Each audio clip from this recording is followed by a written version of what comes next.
All right, so we're going into a part 4 of this whole video. Again, if you are starting here, please go to the first part of this series and go through all of it and just hear what I have to say. And then from there, you can make your decision of all the scriptures that will be presented. This video is a response to the pipe smoking skeptics video response to my video about the Bible condoning rape. In which he made a lot of false accusations concerning the word and a lot of assumptions concerning his own mind of thinking and his own brand of doing things. But we're going to discuss whether or not the Bible condones rape. We went over the initial scriptures that I had dealt with from my video that shows that the Bible does not condone rape. The very one scripture, Deuteronomy 22 and 25, clearly states that if a woman is raped, and even if she is not heard or no one was there to rescue her, that the man that raped her is to be put to death. It is a clear statement.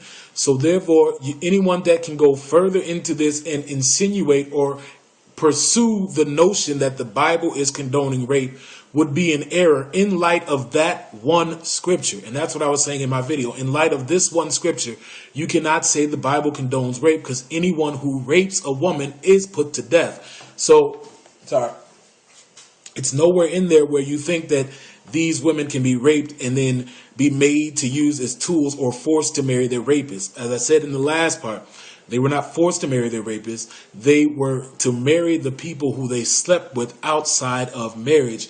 And that man was to take care of them. And then it's funny because you laugh at that part as if that is a small notion. Me being a father and a husband, I know that as the only person who is working in the household, it is a hard thing to take care of everyone and make sure everyone has everything they need. This is not a small task. And for you to say, oh, well, so you got to take care of him. So is that fair that he has to take care of the woman that he had slept with? Yes, because that is the role of a man who is with a woman. You are to take care of them. It is not a small thing. You are to provide everything for them. And you downplay it so much to make it seem like it doesn't matter, that it's a trivial thing for a man to have to take care of a woman for the rest of her life. And then the scripture tells you that he cannot divorce her at all in life. So he can never divorce her, and he can never mistreat her. He could never do her wrong in any way, shape, or form. And if you really read in all of scripture, you find out that if a woman finds her husband to be lacking in these things, she was free to leave him and go back to her father's house. So she didn't have to give a writ of divorce. She could leave and go back to her father's house where he would continue to take care of her and things like that. But I'll get into that later. But I told you, we're going to deal with instances in the Bible where rape actually happened. We're going to deal with this to find out what happens to the people that were raped, how did they feel about it, and what happened to the rapists. The first scripture we're going to give is Genesis 34, 1 through 7. This is before the law was even mentioned. So we're going to go with, 4 and 7. It says, now Dinah, the daughter of Leah, whom she had born to Jacob, went out to see the women of the land. And when Shechem, the son of Hamor, the Hivite, the prince of the land, saw her, he seized her. The word used for seize is lagak. I think that's how you say it, lagak. Yeah, I think that's how you say it, is lagak. And because I looked that up, I have that one here.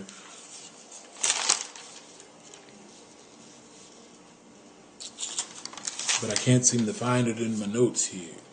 But anyway, the word for that, he seized her, lagak, and lay, shakab, once again, what lay is, that sexual intercourse with her, and lay with her, and humiliated, ana, her. And then you go down to verse 7. So here you got Shechem, who took Dinah, lagak, and that's the word, I have it in here, but I'll get to it when I get to my notes, through my notes. But that also is another word that indicates a forceful taking, a capture, to take away. So it indicates that Shechem took Dinah and took her away, captured her and brought her somewhere in order to sleep with her, rape her, and have sex with her. In the end of this whole thing, he ends up falling in love with her. And as it goes on, he asks his father to help him get her to be his wife. And his father goes to Jacob to talk to him, and Jacob heard this, but he was trying to keep it from, as he knew what had happened, he was trying to keep it from his sons. So if you skip down to verse 7, it says, the sons of Jacob had come in from the field. As soon as they heard of it, and the men were indignant and very angry, because he had done an outrageous thing in Israel by lying with Jacob's daughter. For such a thing must not be done in Israel. This indicates that rape is something that should not be done in Israel. And in doing it, it can anger many people. And as a result of their sister's rape, they killed Shechem and all the men of his household. They murdered them. They waited. They told them they had to be circumcised. Once they circumcised them, was in pain, they stabbed them all and killed them for raping their sister. And they were within every right to do so. This is the avenger. This is the law of the avenger. This is what, it's what was set up for Cain when he killed Abel, is that someone could come after him and kill him for doing such a thing. But anyway, so it says something. It says what I got. It was considered an outrageous act, something that should not be done in Israel. Further, the word for seize is the Hebrew word lakash, which is to take, to capture, to be taken away, lay hold, seize, marry, take a wife, take away, be taken captive. See, we know that it wasn't to take a wife because he didn't ask her to be his wife or to marry her before then. And we know it wasn't to marry. We do know what it is to be taken captive, and that is by force. He was taking her by force to be taken captive. So if the other verse in Deuteronomy 22 and 29, if it was an indication of force, then lakah and chazak would have been the words to use to indicate a strong arm or a strong force in taking this woman and raping her. And as I said, as in Exodus, it mirrors what was happened. So that would mean that 22 and 29 in Deuteronomy is a further explanation of Exodus 20, that a man comes into a woman and he seduces her. He grabs her head, talks to her, talks in her ear, whispers to her, spits that game at her, get her all real good and giddy and talking about how she likes him and stuff like that, and seduces her into sleeping with him. That man was required to marry her because, again, sex outside of marriage was not allowed. And Exodus 20 tells us this by saying that if he seduces a woman that's a virgin, he is to marry her. That way they can be joined together and it won't be seen as a sinful act or something that was wrong inside of Israel.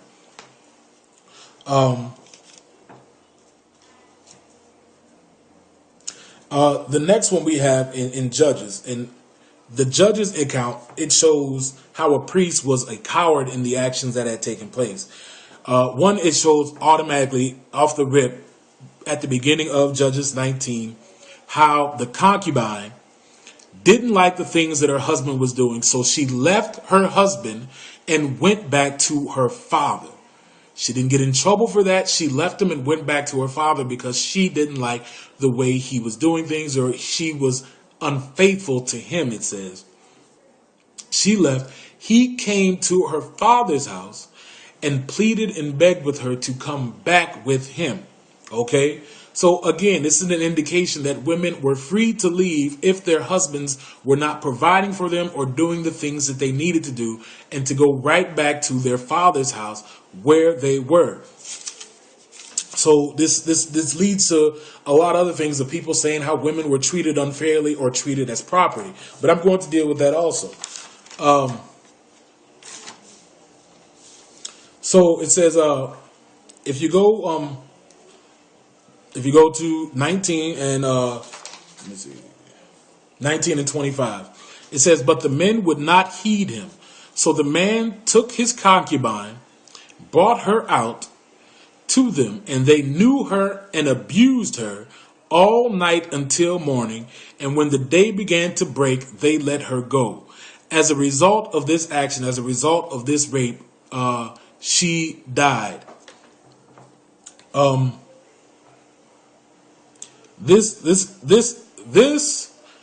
This right here, the rape that they did, and the following act that her husband did afterwards, again, is referred to an act that should not have been done within Israel. And the end result of that was that all of Israel gathered together to go back to the place where it was. I think it was Gilead or something like that. Gilead, can't remember the name of it. They went to this city and asked for the people who committed this act, the people who raped her, because they wanted to have sex with the man, but they wouldn't. The person of the inn, the owner of the inn, or the house that he was in, wouldn't let them do that. So they sent out the concubine instead. Now, she should have stayed with her dad because obviously he was no good. She left him for a reason. And this, when she went back to him, this is the result of that. So she went over there. They went to this city to get the people who were responsible for this act. But the people in the city wouldn't send them out.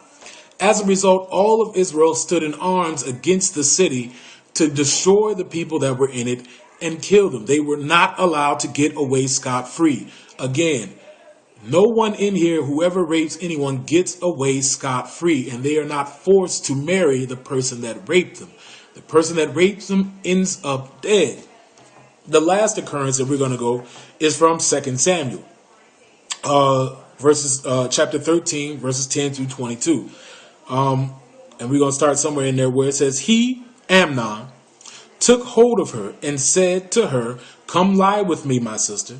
She answered him, no, my brother, do not violate Anna, me, for such a thing is not done in Israel. Do not do this outrageous thing. So on a side note, the events in Judges was considered an outrageous thing also. The act when the men wanted to rape the priest. So that was considered an outrageous thing, men wanting to rape the priest. They were told not to do this outrageous thing in Israel. So therefore, instead of them, they gave the concubine, they raped her, she died, and a lot of things happened after that, and they were dead. But start going back to verse 13. It says, as for me, what would I,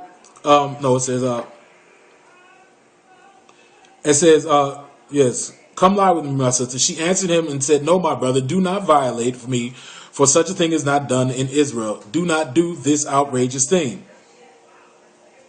As for me, where would I carry my shame? So she says, where would I carry my shame if you do this thing? And as for you, you would be as one of the outrageous fools in Israel. Now therefore, please speak to the king, for he will not withhold me from you. But he would not listen to her. And being stronger, Chazak, that's the word again, being stronger than she, he violated Anna, her, and lay Shakar with her. Then Amnon hated her with great hatred, so that the hatred with which he hated her was greater than the love which he had loved her. And Amnon said to her, get up, go. But she said to him, no, my brother, for this wrong in sending me away is greater than the other that you did to me.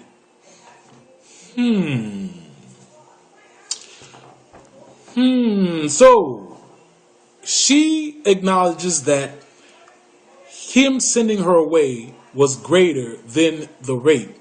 Now, I'm not saying it's condoning rape or she's accepting it, but as I told you, they recognize their virginity as something sacred, and she knew that by this act, it would be harder for her to find a husband or find a mate that would marry her because of this. So him sending her out was more of a greater shame than the rape itself. This is the mindset of the Israelite women. So you have to take that mindset into account. You cannot assume that they believe that they are being raped all the time, even when scripture tells you that they are not being raped and that a rapist is worthy of death, period. But instead of seeking to have her brother killed, she said, hey, don't send me away, because that's worse than what you just did. At least, marry me, let's be married, let's be together or whatnot, and work it out that way. So it shows that women placed a high value on their virginity above all else. Above all else, they placed a high value. It says the end result is that her brother Absalom, the end result of that is her brother Absalom killed Amnon for the rape of her sister. So, again, 3 instances within the Bible that deal with rape specifically, and the end result of those. So, like I said, if we're going to say the Bible condones rape, we're going to look at who was raped and what had happened. So, therefore, once again, it's clearly indicated that rapists die, and that it is something that Israel looks down upon, that the people of Israel look down upon rape and people who are rapists. So that's the end of this part. We're going to continue again. Like I said, I got a lot, so stay tuned.